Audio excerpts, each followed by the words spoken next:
నేను జపానికి వ్యతిరేకిని కాను. కానీ సాధారణంగా దానిని అనుష్ఠించే విధానాలను నేను అనుమతించను.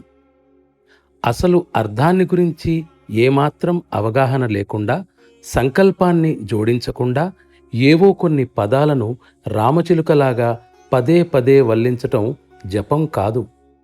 మన విధానంలో కూడా అవసరమైనప్పుడు కొన్ని సమయాలలో జపం చెప్పబడుతుంది. కానీ దాని స్వభావం, చేసే విధానం భిన్నంగా ఉంటాయి.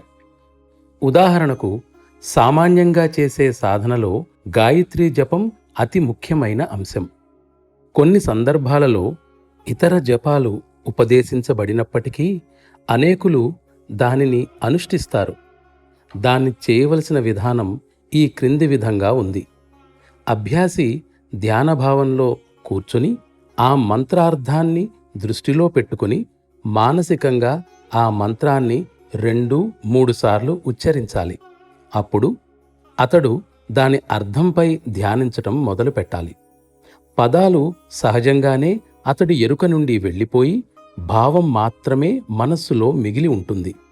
కొంతకాలం తర్వాత అతడు దానిలో లీనమైనప్పుడు ఆ భావం కూడా అదృశ్యమైపోతుంది.